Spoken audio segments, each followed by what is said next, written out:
السلام عليكم ورحمة الله وبركاته በዚህ የመጨረሻ ክፍል እያንዳንዱ ሶላት በኋላ አያተል ኩርሲን የመቅራት ድንቅ ትሩፋትና በእስላም ትልቅ ቦታ ያላቸውን የሶስቱን ታላላቅ መስጊዶች መካ፣ መዲናና አቅሳ የአጅር ልዩነት እንመለከታለን። በተለይ በረመዳን ወር ዑምራ ማድረግ ከነብዩ ሰለላሁ ዐለይሂ ወሰለም ጋር ሐጅ እንደማድረግ የሚቆጠርበትን ታላቅ አጋጣሚ ሼኻችን ያብራሩልናል። ከመጨረሻው ተከታተሉ። ይህ ከመሆኑ ጋር ዛሬ ሴት ልጅ ጉብኝት ብላ ከሀገር ሀገር ትሽከረከራለች። የተለያዩ መቃብሮች የወልዮች ሐድራ እየተባለ ሴት ልጅ የሁለት ቀን የሶስት ቀን ጉዞ ትጓዛለች። እዛ ሄዳ ውላ አድራ ትመጣለች። ይሄ የነብዩ ሱና አይደለም፣ ፍጹም የሰሐቦችን ሱና አይደለም። ወደ ጌታህ መንገድ በብልሃትና በመልካም ግሳጼ በለዘብታ ቃል ጥራ፣ በዚያችም እርሷ መልካም በሆነችው ዘዴ ተከራከራቸው። ጥበብ ቲዩ ፈድሉ ቂራአቲ አየተል ኩርሲ ዱቡራ ኩሊ ሶላት፣ ከእያንዳንዱ ሶላት በኋላ ፈርድ ሶላት በኋላ አየተል ኩርሲን የመቅራት ፈድል ትሩፋት። ቃለ ሰለላሁ ዐለይሂ ወሰለም ነቢ አሉ፣ መን ቀረአ አየተል ኩርሲን የቀራ ሰው ዱቡረ ኩሊ ሶላት፣ ከእያንዳንዱ ሶላት በኋላ መክቱበቲን ፈርድ ከሆነ ግዴታ ከሆነ ሶላት በኋላ አየተል ኩርሲን የቀራ ሰው ለም የምነዕሁ አይከለክለውም፣ ሚን ዱኹሊል ጀነቲ ጀነት ከመግባት አይከለክለውም፣ አያግደውም፣ ኢላ አን የሙተ መሞት እንጂ ጀነት ከመግባት የሚከለክለው የሚያግደው ሞት ብቻ ነው። ከፈርዱ ሶላት በኋላ ሁሌ አየተል ኩርሲን የሚቀራ ሰው ኢብኑ ሒባን ረሕመቱላሂ ዐለይሂ ዘግበውት፣ አልባኒ ረሕመቱላሂ ዐለይሂ አልጃሚዑ ሰጊር በተሰኘው ክታባቸው ሶሒሕ ብለውታል። እዘን ከሶላት በኋላ ከሚደረጉ ዚክሮች አንዱ አየተል ኩርሲን መቅራት። አየተል ኩርሲ ማለት የሱረቱል በቀራ 255ኛው አንቀጽ። አየተል ኩርሲን ለመቅራት አንድ ደቂቃ ሲበዛ ይበቃል። ሐፍዞ እስኪ ሐፍዞ ድረስም ቁርአኑን እየገለጡ አሊያ ደግሞ የአዝካር ክታቦች ላይ ትንንሽ የኪስ ክታቦች ላይ ወርሳ ክታቦች ላይ ይገኛልና እሱን እየገለጡ አሊያ ደግሞ ሞባይል ላይ አንቀጹን ፈልገው እየከፈቱ መቅራት። እያየ መቅራቱን ከማይችል ሰው ልጆቹ፣ ጓደኞቹ አየተል ኩርሲን እንዲያሳሐፍዙት ማድረግ። ምክንያቱም ዋጋው ትሩፋቱ ከፍ ያለ። ከእያንዳንዱ ፈርዱ ሶላት በኋላ አየተል ኩርሲን የቀራ ሰው የጀነት ነው እሱ ማለት ነው። ጀነት ከመግባት የሚያግደው አለመሞቱ ብቻ ነው። ሲሞት ጀነት ይገባል ማለት ነው። አንዴ ነው ከሐዲሱ የምንረዳው አየተል ኩርሲ የሚቀራው። 100 ጊዜ ቢቀራ እኛ ጀነት ለመግባት 1000 ጊዜ ስክሩ ቢባል የተፈጠርነው እዚህ ዱንያ ላይ ኖረን ኸይር ስራ ሰርተን ወደ ጀነት ለመመለስ አስለን መኖሪያችን ሀገራችን ጀነት ነበር። ወደ ዱንያ እንድንመጣ እንድንከራተት ያደረገን ጠላታችን ኢብሊስ። እዚህ ዱንያ ላይ መተን እነዚህና መሰል የሆኑ ኸይር ስራዎችን ሰርተን ተመልሰን ወደ ትክክለኛው ሀገራችን እንድንገባ ላኪንና ሰብዩል ዐዱው ፈሀል ተራ ነዑዱ ኢላ አውጣኒና ወነስለሙ። እኛ ሀገራችን እዚህ አይደለንም፣ ጠላት ማርኮ አምጥቶን ነው። እንደው በሰላም ተመልሰን ወደ ሀገራችን የምንገባ ይመስላል እንዴ ተብሏል። አሁን እነዚህ አይነት ኸይር ስራዎችን ከኢማን ጋር ከሱና ጋር የሰራ ሰው ይገባል። እነዚያ ያመኑ መልካም ስራ የሰሩ አላህ ጀነት እንደሚያስገባቸው ቃል ገብቷል። ነገር ግን እዚህ የመጣበትን ዓላማ ረስቶ የተዘናጋ መብላት፣ መጠጣት፣ መተኛት ብቻ ዓላማው የሆነ ወደ ባሰ እስር ቤት ሸይጣን ይወስደዋል። ወደ አስፈለ ሳፊሊን ያወርደዋል። ወደ 7ኛው ምድር ይዞት ይሄዳል። ጀነት ነው፣ ጀነት ያለው ሰማይ ላይ። ከሰማይ ወደዚህች ምድር ያወረደን አባታችን ያጠፉት አንድ ጥፋት። አባታችን እዚህ መተው ወልደውን ነው ዱንያ ላይ የምንሰቃይ። ሙሳ በዚህ መልኩ አባታችን አደምን ወቅሰዋል። አደም ሆይ አንተን አይደል አትብላ የተባልከውን ዛፍ በልተህ ወደ ዱንያ ያመጣህን ብለውታል።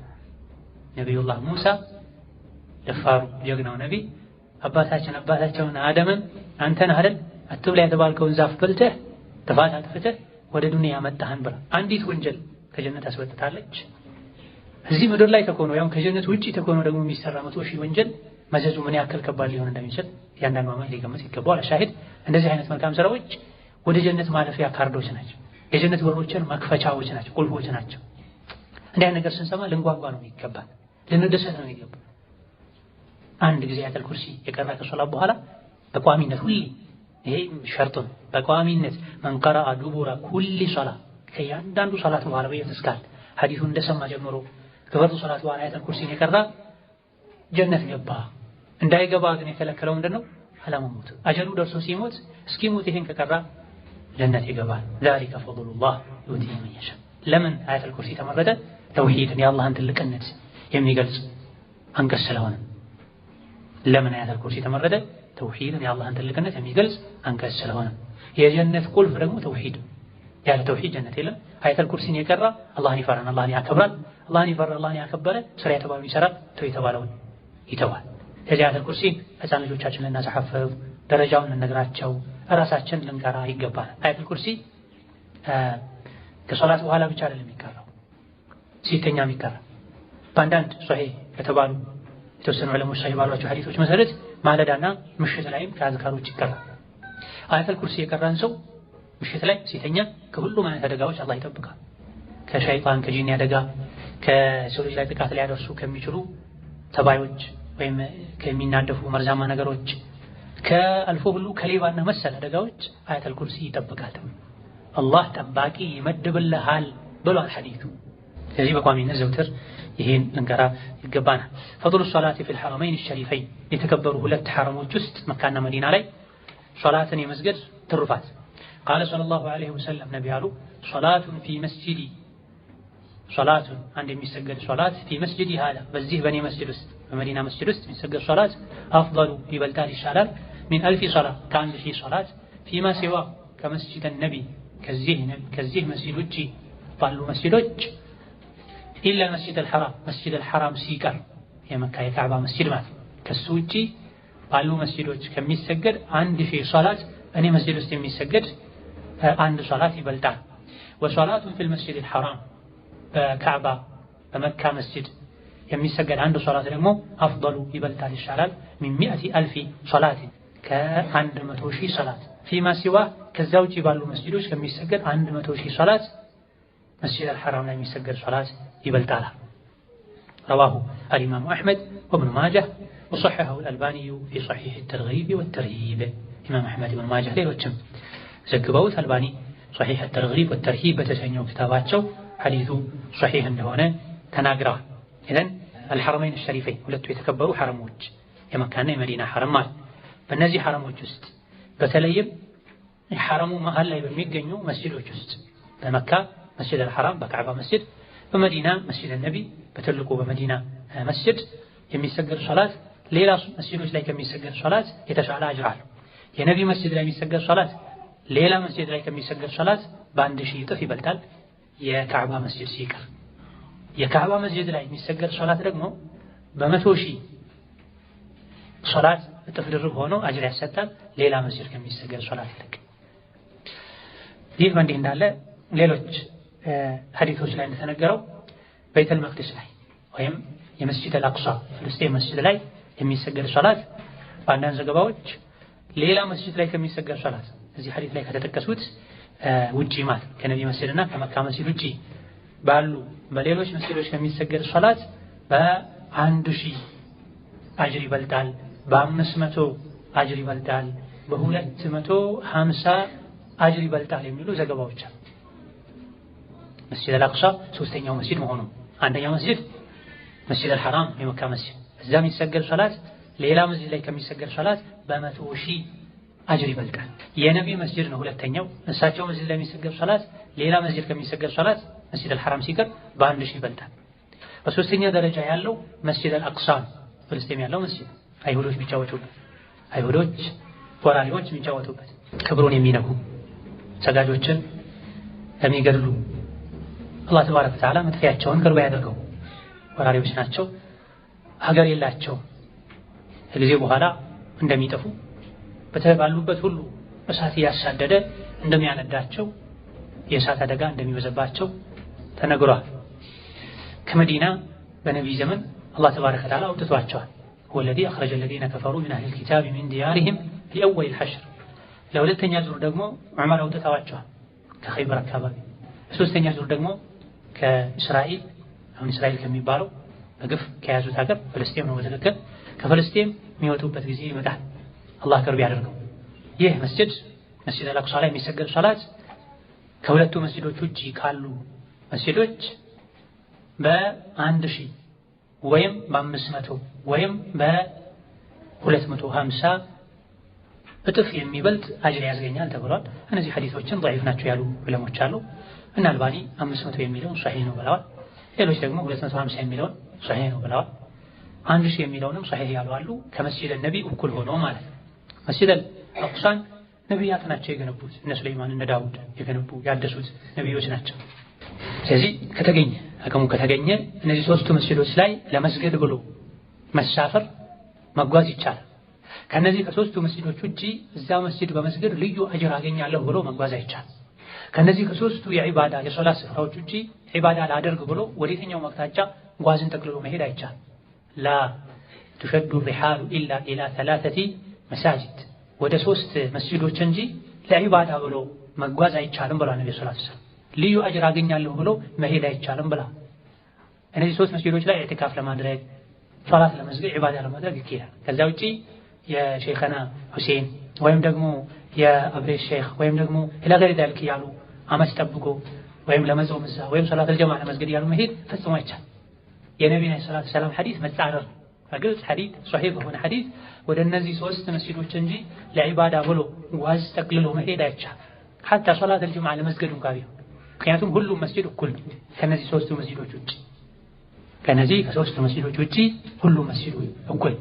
ከዚህ ከሶስት መስጂድ ውጪ እዛ ሄዶ መስገድ ልዩ አጅር አለው፣ እዛ ሄዶ ኢዕቲካፍ ማድረግ ልዩ አጅር አለው፣ እዛ ሄዶ መጾም ልዩ አጅር አለው ተብሎ የተነገረለት መስጂድ የለም።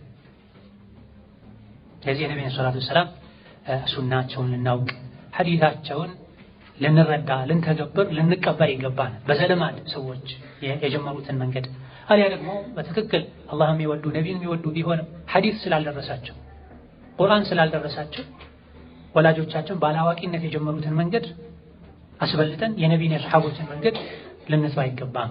አቅም ያለው ሰው መካ፣ መዲና፣ መስጂድ አልአቅሷ ሄዶ ይጹም፣ ዚያራ ያድርግ፣ ደጋግሞ ይሄድ። ሄዶ እዛ ሶላት በሰገደ ቁጥር አንዱ ላይ 100,000 ሌላኛው ላይ 1,000 ሌላኛው ላይ ከ1,000 እስከ 250 አጅር አግኝቶ ይመለሳል። ከዛ ውጪ ግን ራቅ ወዳለ ቦታ የወልይ መስጂድ ነው የወልይ መቃብር ነው ኢላ ገይረ ዛሊክ ብሎ የሄደ ከነቢይ ይጣል ከአላህ ይጣል። በመሄዱ አጅር ማግኘት ይቅርና ወንጀል ተሸክሞ ይመለሳል። አላህ የትም ይመለካል። እንደው ለሴት ልጅ የኔ መስጂድ መታ ከመስገዷ ነው ነብዩ ሰለላሁ ዐለይሂ ወሰለም የእሳቸው 1,000 አጅር የሚገኝበት መስጂድ መታ ከመስገዷ መንደሯ ጎረቤቷ ላይ ያለ መስጂድ ውስጥ መስገዷ ይበልጣል። ጎረቤቷ ውስጥ ያለ መስጂድ መንደር ውስጥ ያለ መስጂድ ላይ ከመስገድ ቤቷ ግቢ ውስጥ ብትሰግድ ይመረጣል። ቤቷ ግቢ ውስጥ ከምትሰግድ ሳሎኗ ብትሰግድ ይመረጣል። በሐዲሱ ትርጉም መሰረት ማለት ሳሎኗ ውስጥ ከምትሰግድ መኝታ ቤቷ ውስጥ ብትሰግድ ይመረጣል ይላል ሐዲሱ። ምን ማለት ነው? ሴት ልጅ ከእይታ ባራቀሽ ቁጥር ከቤት ርቃ መሄድን በተወች ቁጥር ይበልጥ ወደ አላህ ትጠጋለች። ከቤት ወጣ ባለች ራቅ ባለች ቁጥር ደግሞ ከአላህ ትርቃለች። ለኸይርም ቢሆን ማለት ነው። ተመልከቱ ሐዲሱ ላይ ይሄ ሐዲስ ላይ የኔ መስጂድ ላይ የሚሰገድ ሶላት ሌላ መስጂድ ላይ ከሚሰገድ 1,000 ሶላት ይበልጣል አጅሩ አሉ። ግን ለሴት ልጅ የኔ መስጂድ ላይ መታ ከምትሰገድ መንደሯ ላይ ከቤቷ ቅርብ ባለ መስጂድ መስገዱ ይሻላል። ከቤቷ ቅርብ ከሆነ መስጂድ ሄዳ ከምትሰግድም ግቢው ውስጥ የምትሰግደው ከግቢው ሳሎን የምትሰግደው ቤተሰብ የሚሰበሰብበት ማለት ነው። ቤተሰብ የሚሰበሰብበት ክፍል ላይ ከምትሰግድ መኝታ ቤቷ ውስጥ የምትሰግደው ይበልጣል። መካ መስጂድ ውስጥ ሄዳ ከምትሰግድ ቤቷ ላይ ብትሰግድ ይሻላል። ይሄን አጅር ታገኘዋለች። መቼ አላህና መልእክተኛውን ለመታዘዝ መልእክተኛው ይሻላል ያሉትን ለማድረግ ብላ እስካረገች ድረስ። ይህ ከመሆኑ ጋር ዛሬ ሴት ልጅ ጉብኝት ብላ ከሀገር ሀገር ትሽከረከራለች። የተለያዩ መቃብሮች የወልዮች ሐብራ እየተባለ ሴት ልጅ የሁለት ቀን የሶስት ቀን ጉዞ ትጓዛለች። እዛ ሄዳ ውላ አድራ ትመጣለች። ይሄ የነብዩ ሱና አይደለም፣ ፈጽሞ የሰሐቦችን ሱና አይደለም። ወቃለ ሰለላሁ ዐለይሂ ወሰለም ነቢ ብለዋል እንደዚሁ መን ተጠሀረ ፊ በይቲሂ ቤቱ ውስጥ ውዱእ ያደረገ ትጥበት ካለበትም የታጠበ ለሶላት ዝግጁ የሆነ ثم አታ ከዛም የመጣ ወይም የሄደ መስጂድ ቁባ ወደሚባለው መስጂድ የሄደ ሰው ፈሶላ ፊሂ ከዛም እሱ ውስጥ የሰገደ ሶላተን አንድ ሶላት ፈርዱም ይሁን ሱና ካነ ለሁ ለሱ ይሆንለታል። እዛ ሄዶ መስገዱ ከአጅሪ ዑምራ አንድ ዑምራ እንዳደረገ ይቆጠርለታል። ይሄ የመስጂድ ቁባን ምንዳ የሚያሳይ ሐዲስ ነው። መዲና ውስጥ የሚገኝ መስጂድ ቀደም ከሶስቱ ውጪ ሌላ ትሩፋት የተነገረለት የለም የሚለውን ንግግራችን በዚህ እናሻሽላለን። 500 1000 100,000 ተብሎ የተገደበለት የለም። ሄዳችሁ ስገዱበት የተባለም የለም። ከሶስቱ በተጨማሪ ይሄ ቁባ መስጂድ ሲከር ቁባ ላይ ሄዶ መስገድ ልዩ ትሩፋት እንዳለው ነብይ ተናግረዋል። ራሳቸው እንኳን በየሳምንቱ ይሄዱ ይሰግዱ ነው። በገርም በመጓጓዣም ሄደዋል። መስጂድ ቁባ መጀመሪያ አካባቢ ከተሰሩ መስጂዶች መሃል አንዱ ለመስጂዱ ኡሲስ على التقوى من اول يوم احق ان تقوم فيه የተወሰኑ ዑለሞች ይህ ማለት መስጂድ ቁባ ነው ብላ ሌሎች ደግሞ መስጂድ ነቢ ነው ብለዋል። ሁለቱም ቀደም ብለው የተሰሩ አላህን ተባረከ ወተዓላ ለማምለክ አላህን ለማወደስ ኸይር ተፈልጎ የተሰሩ መስጂዶች ናቸው። ከሙናፊቆች መስጂድ በተቃራኒ ሰዎችን ከአላህ ከመልእክተኛው ለማራቅ ወንጀለኞችን ለመሰብሰብ ለማሲር የሰሩት መስጂድ ነበረ። መስጂዱ ዲራር ይባላል። ላ ተቁም ፊህ አበዳ መቼም እሱ መስጂድ ውስጥ ገብተህ አትስገድ ብሏቸዋል ነቢዩ ሰለላሁ ዐለይሂ ወሰለም። ታዲያ የተሰገድ ለመስጂዱ ኡሲሰ ዐለ ተቅዋ ሚን አወል የውሚን አሐቁ አን ተቁመ ፊህ ሪጃሉን ዩሒቡነ አን የተጠሀሩ። አላህ ከሚጠላው ነገር መጥራራት መጽዳት የሚፈልጉ ሰዎች አሉ። የት? መስጂድ ቁባ ውስጥ ባሉ ተፍሲር እዛ ሄደህ ልሰግድ ነው የሚገባው። ሰዎችን ለመከፋፈል ለመለያየት ለተንኮል ለሸር የተሰራው መስጂድ ዲራር የጉዳት መስጂድ ብሎ ነው አላህ የሰየመው። እዛ መስጂድ እንዳሰለ ነብዩ ሰለላሁ ዐለይሂ ወሰለም አስፈርሰው። መስጂድ ቁባ ግን የተመሰከረለት ለኸይር አላህ ለሚወደው ነገር የተገነባ መስጂድ ነው። ይህ መስጂድ በዚህ አንቀጽ የተፈለገው መስጂድ ቁባ ነው በሚለው ተፍሲር በአንዳንድ ተፍሲር አሁን ያለው ታላቁ መስጂድ ነቢ ነው ተብሏል። ቁባም ይሆናል ከመስጂድ ነቢ በቅርብ ርቀት ላይ ነው የሚገኝ። እዛ ሄዶ መዲና ሄዶ ዚያራ ማድረግ የቀራለት ሰው እነዚህ ሁለት መስጂዶች ላይ ብቻ ነው ሄዶ መስጊድ ልዩ ትሩፋት ያለው። መስጂድ መዲና መሄድ የቀራለት ሰው እነዚህ ሁለት መስጂዶችን ፈልጎ መስጊድ ሱና መስጂድ ነቢ ዋናው ነው እዛው ነው ያለው። እሱ ታስቦ ነው የሚካሄደው። መስጂድ ቁባ ከመስጂድ ነቢ በቅርብ ርቀት ላይ የሚገኝ።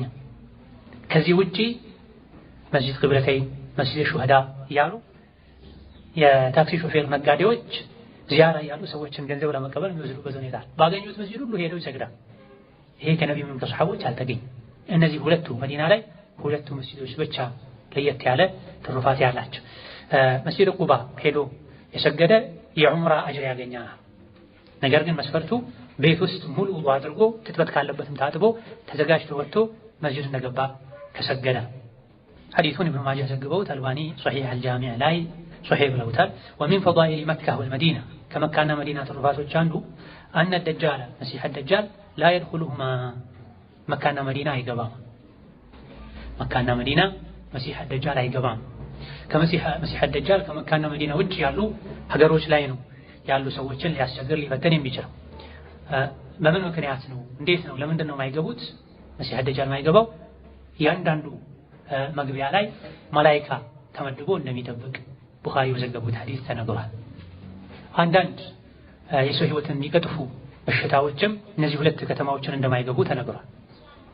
አንዳንድ የሰው ህይወትን የሚቀጥፉ ወረርሽኝ በሽታዎችም እነዚህ ሁለት ከተማዎችን እንደማይገቡ መላኢካ በየበሩ ተደርጎ እንደሚከላከል ተነግሯል። فضل العمرة في رمضان لا عمرة ማድረግ ትሩፋት قال صلى الله عليه وسلم يا الله من ተኛሉ عمرة في رمضان ላይ በረመዳን ቀናቶች ውስጥ ዑምራ ማድረግ ተቅዲ ይክሳል ሐጀተን ማዒ ከኔ ጋር ሐጅ ማድረግን ይክሳል።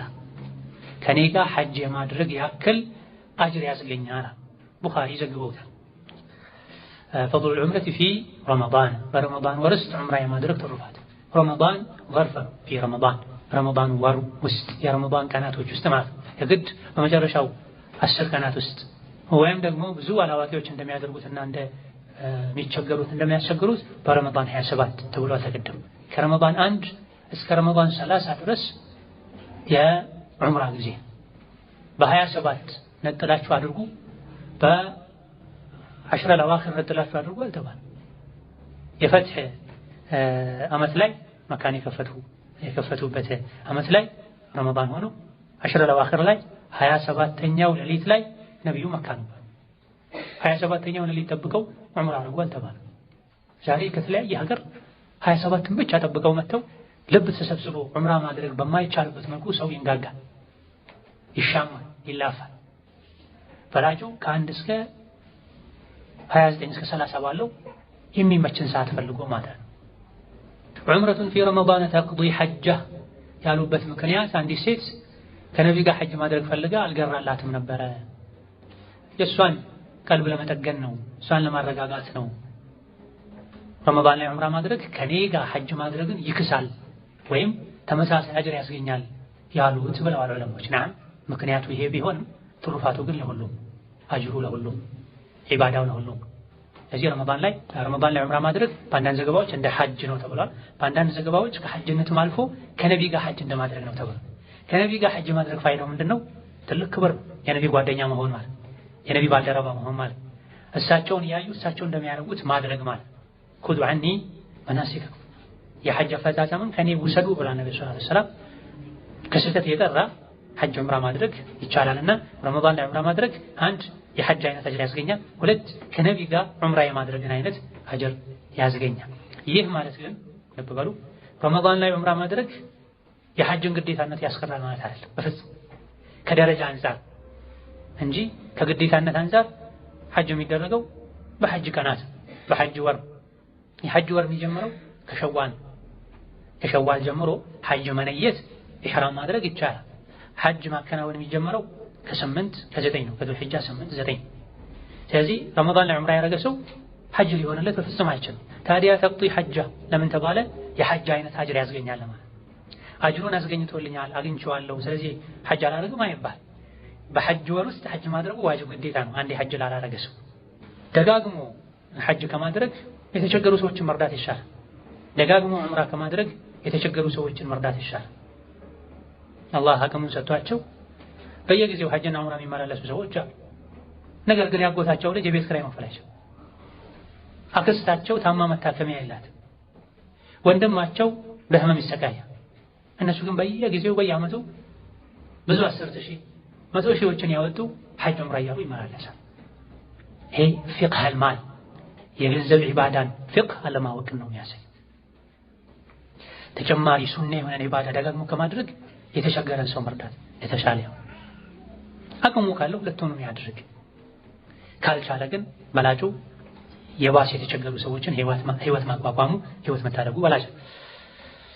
فضل القعود في المصلى بعد صلاة الفجر فضل القعود የመቀመጥ ደረጃና ትሩፋት في المصلى መስገጃ ቦታ ላይ بعد صلاة الفجر ከፈጅር ሶላት በኋላ ፈጅር እንደሰገዱ ጎህ እስኪቀድ ድረስ ፀሐይ እስክትወጣ ድረስ የሰገዱበት ቦታ ላይ ቁጭ ማለት ልዩ አጅር አለው። عن أنس بن مالك رضي الله عنه قال قال رسول الله صلى الله عليه وسلم أنس نبي ብለዋል አሉ من صلى الغداة ፈጅር ሶላትን የሰገደ في جماعة በጀማዓ ثم قعد ከዛም የተቀመጠ يذكر الله አላህን ያስታወሰ ذكر እያለ حتى تطلع الشمس ፀሐይ እስኪወጣ ثم صلى ركعتين ከዛም ሁለት ረካ የሰገደ كانت له ለሱ ይሆንለታል كأجر حجة وعمرة حجና ዑምራ እንደማድረግ ይሆንለታል። ሐጅና ዑምራን የማድረግ አጅር ያስገኝለታል። قال رسول الله صلى الله عليه وسلم ነብዩ አሉ እዚህ ጋር ታመቲን ሙሉ የሐጅና ዑምራ አጅር ያስገኝለታል። ሙሉ የሐጅና ዑምራ አጅር ያስገኝለታል። ሙሉ የሐጅና ዑምራ አጅር እንደማግኘት ይሆንለታል። ደጋግመው እስቲ رواه الترمذي ዘግበውታል። ሐዲሱን ሐሰኑን ገሪብ ሐሰን ነው ገሪብ ነው ብለዋል። ገሪብ ማለት ብዙ ሰው ያላወራው ማለት ነው። ብዙ የሐዲስ ዘጋቢዎች ያላወሩት አንድ ሰው ያወራው ወቁል ገሪቡን ማረዋ ራዊን ፈቀጥ አንድ ሰው ብቻ የዘገበው ሲሆን ገሪብ ይባላል። በሙስጠላህ አልሐዲስ እስጢላህ መሰረት ማለት ነው። ተሕቂቅ አሕመድ ሻኪር ወሐሰነሁ አልአልባኒ في صحيح الترمذي ኢማም አልባኒ ሶሒህ ብለውታል። ይሄን ሐዲስ የሚያጠናክሩ ሸዋሂዶች አሉ፣ ማጠናከሪያዎች አሉ። ሐዲሱ ضعيف ነው ያሉ ዑለሞች አሉ፣ አይሰራበትም። ከፈጅር በኋላ ቁጭ ብሎ ዝክር በማለት እና ሁለት ረካ በመስገድ ይሄ አጅር አይገኝም ያሉ አሉ። ነገር ግን ሐዲሱ የሚያጠናክሩት አሉ፣ ሐዲሶች አሉ። ሼክ ኢብኑ ባዝ ረሕመቱላሂ ዐለይህ ሐዲሱን ሰሒህ ነው ሐዲሱ ወይዑመሉ ቢሂ ይሰራበታል ብለዋል። መሳኢሉ አቢ ዑመር አሰድሓን ለኢማም ኢብኑ ባዝ የተሰኘው ኪታብ ገጽ 1 ገጽ 36 ላይ ኢብኑ ባዝ ይሄን ማለታቸው ተዘግቧል። ስለዚህ ሐዲሱን አልባኒ ኢብኑ ባዝ ሌሎችም ከቀደምቶችም መሃል ሶሒህ ያሉት ተገኝተዋልና ከፈጅር በኋላ ሶላትን በጀማዓ ሰግዱ መን ሶለል ገዳት ማለት ፈጅር ሶላት ማለት في جماعة በጀማዓ ሰግዱ ثم قعد يذكر الله አላህን ሲያስታውስ የቆየ حتى تطلع الشمس ፀሐይ እስክትወጣ ثم صلى ركعتين ከዛም ሁለት ረካ የሰገደ كانت له كأجر حجة وعمرة እንደ ሐጅና ዑምራ አጅር ይቆጠርለታል። ሙሉ የሆነ ሐጅና ዑምራ እንዳደረገ ሰው ይቆጠርለታል። ይሄ አላህ ትሩፋት። በጥቅሉ በመሰረቱ ሐዲሱ ወንዶችን የሚመለከት ቢሆንም ሴት ልጅም ፊትና ሳይኖር መስጂድ ሄዳ ሰግዳ ይሄን ሐዲስ አስባ ፀሐይ እስኪወጣ ቁጭ ብላ ፀሐይ መውጣቷን ካረጋገጠች ከፍ ካለች በኋላ ሹሩቅ ወቅት ሲገባ ሁለት ረካ የሰገደች ሙሉ ሐጅና ዑምራ አድርጎ እንደተመለሰ ይቆጠርለታል የሚለው ነገር ታገኛለች። ቤት ውስጥስ ይሄን ማግኘት ይቻላል ወይ? አዎ ማግኘት ይቻላል። የአላህ ረሕመቱ ሰፊ ነው፣ ተስፋ እናደርጋለን ያሉ ዑለሞች አሉ። ስለዚህ ቤትም ቢሆን ሴት ልጅ ዑድር ኖሮት መስጂድ ሄዶ ማይሰግድ ሰው ቤቱ እንደሰገደ ፀሐይ በደንብ እስክትወጣ ድረስ ዚክር እያለ ቆይቶ ከዛም በኋላ ተነስቶ ለተረካ ከሰገደ ይሄን አጅር ያገኘዋል ብለን ተስፋ እናደርጋለን። ናም ሐዲሱ በጀማዓ የሰገደ ነው የሚለው መስገድ የፈለገ በጀማዓ ያልቻለ ዑድር ያለው ሰው በግሉ ሰግዱ፣ አልያ ደግሞ ቤት ውስጥ ካሉ ቤተሰቦች ጋር ሰግዱ ፀሐይ እስክትወጣ ዚክር ሲል ቆይቶ ሁለት ረካ የሰገደ ኢንሻአላህ ቢፈድሊላህ ወረሕመቲሂ አጅሩን ያገኘዋል ይባላል። ተስፋ ይደረግ አይጎዳም። ተስፋ ማድረግ አላህ ተባረከ ወተዓላ ባሮቹን ያሳፍር፣ የተመኙትን ሁሉ ይሰጣል። በመሰረቱ ነብዩ ሰለላሁ ዐለይሂ ወሰለም ፀሐይ እስኪወጣ ድረስ ሙሰላቸው ላይ ቁጭ ይሉ እንደነበረ በሶሒህ ሐዲስ ተነግሯል። ኢማም ሙስሊም መዘገቡት ሐዲስ። ስለዚህ ተወዳጅ ነው ማለት ሶላት ፈጅር ሰግዶ ፀሐይ እስኪወጣ ቁጭ ማለት ያለምንም ጥርጥር በሶሒህ ሐዲስ ተነግሯል። ሱና ትንሽ ضعيف ነው የተባለው አነጋጋሪ የሆነው ዚክር ያሉ ቆይቶ መጨረሻ ላይ ሁለት ረካ መስገዱ የሐጅና ዑምራ አጅር ያስገኛል የሚለው ሆኖም ይሄም የተወሰኑ ዑለሞች ሶሒህ ባሉት ሐዲስ ተነግሯል። አላህን ሲያስታውስ የቆየ ማለት የዱዓ ማታ ዚክር ያሉ ሌሎች አድካሮችን ያሉ ቁርአን የቀሩ መቆየትንም ጭምር ያካትታል። ዚክር የሚለው ሰፊ ነው። በአንደኛ ደረጃ ከሶላት በኋላ የሚባለውን ዚክር እንላለን። ከዛ በኋላ የሶባህ የማለዳ ዚክር እንጀምራለን። ይሄ ከተጠናቀቀ ሌሎች ደግሞ ሙጥለቅ የሆኑ አድካሮች አሉ። ይሄን እንላለን። ከሱ በፊት ደግሞ ቁርአን መቅራት የዚክሮች ሁሉ ዚክር ቁርአን በጊዜ በቁጥር ያልተገደበ ዚክርን ከማለት ቁርአን መቅራት ይሻላል። በጊዜ በቁጥር ያልተገደበ ልቅ ዚክርን ከማድረግ ቁርአን መቅራት ይሻላል። ቁርአን ከመቅራት ደግሞ በጊዜ በቁጥር የተገደበ ዚክርን ማለት ይሻላል ማለት ነው። ከፈጅር በኋላ ከዙሁር በኋላ ከአስር በኋላ ከሶላት በኋላ የሚባሉ ዚክሮች አሉ። ማነው ማለዳ ላይ ምሽት ላይ የምሽትና የማለዳ ዚክር አለ።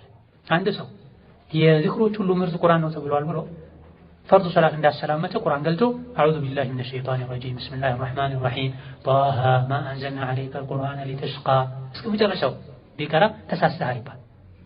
ለምን ከተባለ እዚህ ጋር ከቁርአን ዚክር ነው የሚሻለው። በላጩ በጊዜ በቁጥር የተገደበውን በሁኔታ የተገደበውን ዚክር ማለት ነው። እሱን ከጨረስኩ በኋላ ሌላ ዚክር ከምትል ቁርአን መቅራት ይሻላል እንጂ ዚክር እዚህ ጋር በሉ የተባለበት ቦታ ላይ በቁርአን መተካት አይገባም። ወከዛሊክ የጧትና የማታ ዚክር እያለፈ ቁርአን ይሻለኛል ብሎ መቅራት ስህተት። ስለዚህ ምርጥ ዚክር የዚክሮች ሁሉ አለቃ በላጭ ቁርአን መቅራት ነው። በጊዜና በቁጥር በሁኔታ የተገደቡ ዚክሮች ሲቀሩ እነሱ ግን ቁርአን ከመቅራት በላጭ ናቸው እንላልና ከፈጅር በኋላ ከሶላት በኋላ ያለውን ዚክር ማለት ከዛ በኋላ የማለዳ ዚክር ማለት ከዛ በኋላ ቁርአን መቅራት የቀላቀሉ ሌሎች ልክ ዚክሮችን ማድረግ ይቻላል፣ ይወደዳል። هذا وبالله التوفيق إذا درساتنا سيبقى والله تعالى أعلم. السلام عليكم ورحمة الله وبركاته.